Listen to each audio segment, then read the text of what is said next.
बडीमालिका कसरी पुग्ने? आउनुहोस् सजिलै बुझौं। यदि तपाईँ काठमाडौँबाट जाँदै हुनुहुन्छ भने पहिले धनगढी पुग्नुपर्छ। काठमाडौँबाट धनगढी बस वा फ्लाइट दुवैबाट जान सकिन्छ। नेपालका अरू ठाउँहरूबाट जाने हो भने पनि प्राय यात्रा जोडिँदै जाने मुख्य पोइन्ट भनेको धनगढी नै हो। धनगढी पुगेपछि त्यहाँबाट मार्तडीतर्फ बस यात्रा सुरु हुन्छ। यो यात्रा लामो हुन्छ, तर बडीमालिका पुग्ने मुख्य गेटवे भनेको यही मार्तडी हो।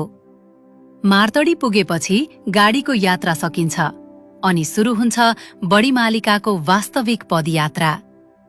यो ट्रेक सामान्यतया 3 दिनमा गरिन्छ। पहिलो दिन मार्तडीबाट हिँडेर सोता पाटन पुगिन्छ। यो दिनको बाटोमा पहाडी उकालो ओह्रालो, गाउँ बस्ती र बिस्तारै खुल्दै जाने हिमाली दृश्यहरू देखिन थाल्छन्। दोस्रो दिन सोता पाटनबाट त्रिवेणी पाटनतर्फ लागिन्छ। यही भागमा यात्रा अझ रमाइलो हुँदै जान्छ, किनकि खुला पाटन, हरियाली भूभाग, चिसो हावा र टाढासम्म फैलिएको पहाडी दृश्यले यात्रालाई अझ विशेष बनाउँछ।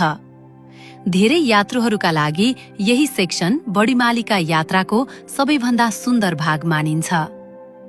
तेस्रो दिन त्रिवेणी पाटनबाट अन्तिम उकालो पार गर्दै बडीमालिका पुगिन्छ।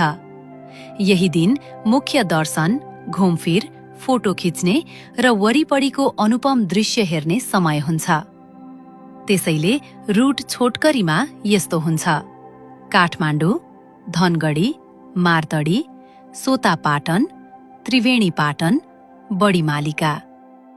यो यात्रा प्लान गर्दा केवल गाडीको समय होइन, 3 दिनको ट्रेकिङ टाइम, बस्ने ठाउँ, तातो लुगा, पानी र आवश्यक स्न्याक्स पनि तयारी गरेर जानु राम्रो हुन्छ।